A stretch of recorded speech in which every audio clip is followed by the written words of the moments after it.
Hai teman-teman, Assalamualaikum warahmatullahi wabarakatuh. Jumpa lagi dengan saya, Bu Lela ya. Hari ini kita bahas tentang gambar.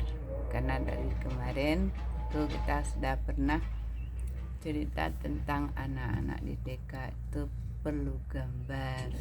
Nah, kita ini sekarang hidup di zaman visual. Zamannya gambar ya. Perhatikan alat komunikasi anak-anak ini semuanya berbasis visual. 90% asupan informasi yang masuk lewat indera kita ke otak adalah visual. Sama seperti kita melihat ada spanduk, ada apa, itu ada informasi yang disampaikan melalui visual ya. Nah, tak terbayang bahwa visual itu memang efektif ya bagi perkembangan anak-anak TK. Mereka menyalurkan ekspresi untuk berkreasi, berkomunikasi ya, banyak sekali menggunakan metode gambar dan metode visual. Kalau mengajar di taman kanak-kanak juga kita harus membutuhkan gambar. Kita tidak bisa menjelaskan sesuatu hal tanpa gambar. Kita tidak mungkin menjelaskan tema hari ini, tema apa, tapi tidak menggunakan gambar. Kalau kita menceritakan ini ada buah nangka, sementara anak-anak belum pernah melihat buah nangka, dia akan membayangkan yang tidak mungkin, yang tidak kita harapkan. Sama seperti Cincan kan, cerita Cincan dulu teringat saya ketika adik gurunya bercerita tentang, atau orang bercerita tentang apa, biri-biri, dia membayangkan yang lain ya di otaknya. Begitu juga anak-anak ya membayangkan. Karena kata J. Woolford itu menggambar penting bagi pembentukan jiwa anak. Katanya menggambar penting pembentukan jiwa anak. Berarti tidak salah tadi ya, saya pernah saya sampaikan dalam video saya yang lalu bahwa anak-anak di jurnal sebelum kegiatan lain masuk, anak-anak kegiatan jurnal dulu yang disarankan, saya sarankan. Emang itu di sekolah karakter Ibu Megawangi yang pernah kami kunjung dulu, yang pernah kami dilatih dulu, itu mereka mengadakan jurnal memang. Nah, saya baru mendapat bahwa teori J. Woolford ini kan menggambar penting bagi pembentukan jiwa anak. Nah, apa saja yang membuat bahasa gambar itu sangat manfaatnya, apa saja? Itu akan mengembangkan motorik halus anak. Motorik halusnya akan mengembangkan motorik halusnya, terus melatih ketekunan dan kesabaran. Nah, anak-anak dalam membuat sesuatu itu kan perlu tekun ya, perlu tekun dan sabar ya. Nah, jadi itu manfaat dari menggambar itu. Terus merangsang dia kreatif. Dia kan kita rangsang tuh, mulai gambar dia akan terangsang dia kreatifnya. Terus mengasah kehalusan rasa. Nanti ada halusan rasa apa. Dan juga di situ akan melatih keberanian dan kemandirian. Dia berani menuangkan ide-idenya, dia berani dia melatih mandiri ya, dia percaya diri. Terus memperkuat emosi dan minatnya. Emosi dan minatnya itu memperkuat. Dan selanjutnya dia akan memberi kebebasan, ketegangan. Jadi kalau ada memang pikirannya sekarang yang sedang tegang, yang sedang seperti yang saya katakan tadi, dia marah, melampiaskan rasa marahnya. Dia punya pemikirannya sedang happy, sedang senang, dia akan menuangkan isi pikirannya yang senang ya. Jadi membebaskan dari ketegangan ya, ada ketegangan. Ini dari buku Power of Kick saya melihat. Terus ada mengekspresi jiwa seni. Jadi melalui gambar itu dia akan mengekspresi jiwa seni. Dia punya seninya di dalam membuat sesuatu hal yang menggambarkan dari ide-idenya yang dan membuka hati anak-anak itu akan keindahan. Nah, di situ dalam kegiatan menggambar itu sangat banyak ya. Jadi ada sikap positif guru bagi positif pendidik ya, bukan saja pendidik itu di dalam keluarga juga ada pendidikan, bukan saja pendidikan itu ada di sekolah hanya beberapa persen saja.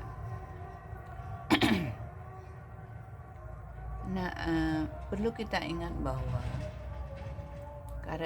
karakteristik anak usia dini itu dari TK sampai SD itu masih mendominasi kesukaan pada hal visual dan semua ya dengan melihat. Makanya di sekolah itu disuruh tempelkan ruang kelas itu dengan gambar-gambar.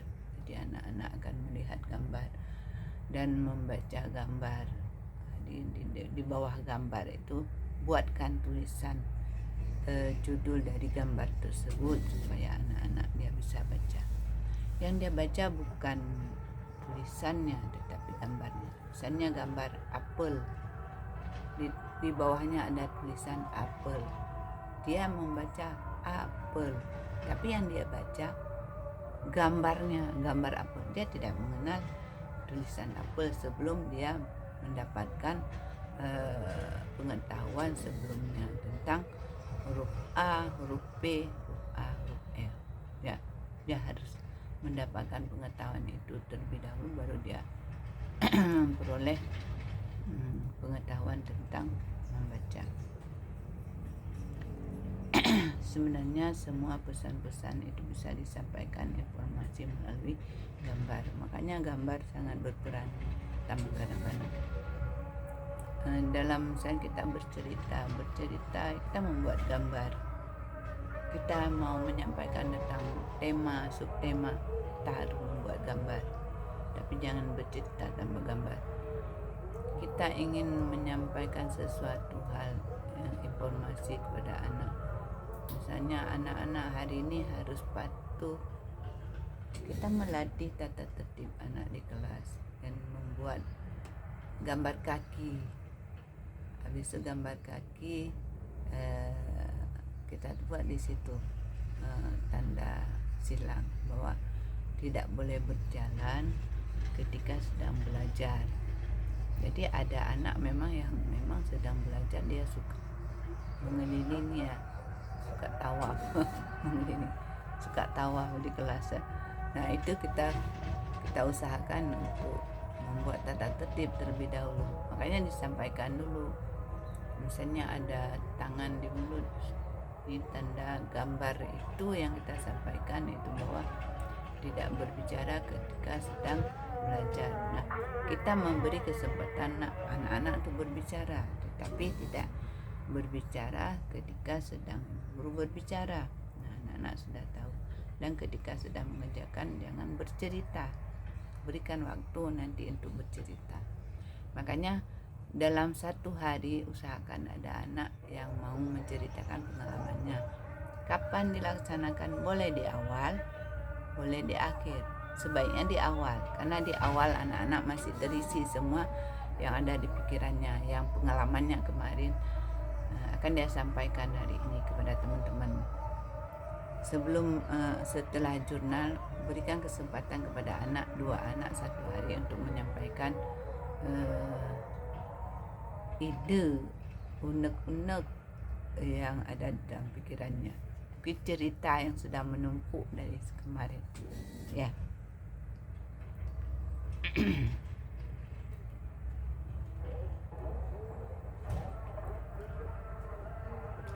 Nah, kita juga harus melalui gambar ini nanti akan memiliki rasa percaya diri anak di dalam melakukan komunikasi.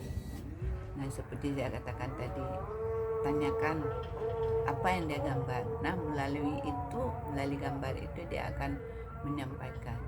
Juga misalnya kita nampakkan ini ada gambar. Nah, jangan sekali-kali kita bertanya dan menjawab sendiri. Anak-anak, ini gambar apa?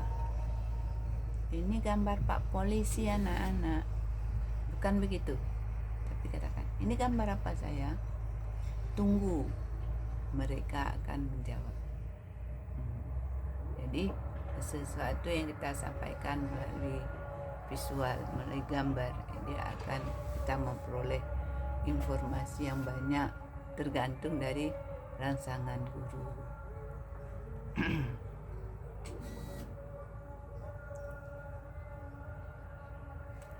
Jadi melalui gambar juga anak-anak kan timbul keberanian, berani menyampaikan sesuatu, berani melakukan sesuatu, berani dia melakukan sesuatu, berani dia.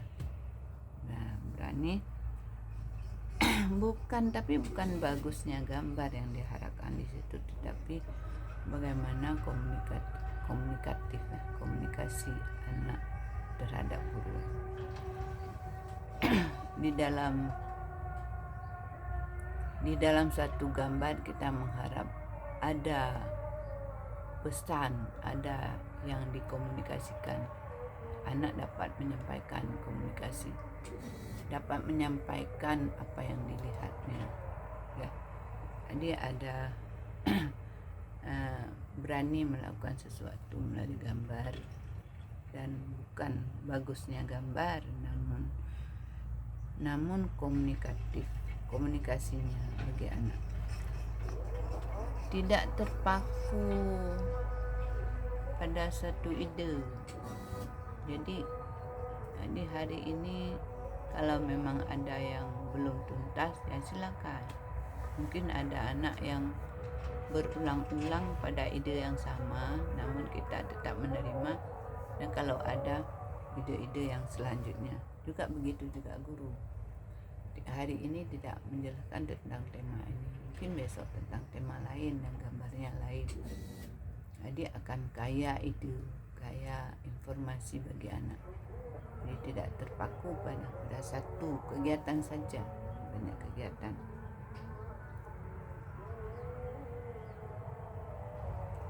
Jadi bisa juga guru membuat gambar, membuat cerita bergambar. Jangan diharapkan hanya dengan buku yang telah diterbitkan oleh penerbit, buku yang telah dicetak yang tinggal baca doang, tidak kreatif. Guru bisa membuat cerita sendiri, misalnya cerita yang belum pernah ada orang buat cerita sendiri, buat gambar. Tidak masalah kalau gambarnya tidak sebagus percetakan, namun ada kreatif, ada ide yang telah dituangkan oleh guru. Nah, guru memang luar biasa. Kalau guru itu kreatif, inovatif, ya, dedikasinya tinggi, ya, empati kepada anak-anak luar biasa. Guru memang jempol. Nah, berkaryalah guru TK. Walaupun guru TK tempatnya tetap di surga yang tinggi. Yang penting ikhlas. Nah, sekian saja ya hari ini. Nah, ini pun sudah siang. Saya akhiri. Assalamualaikum. Jangan lupa ya di subscribe.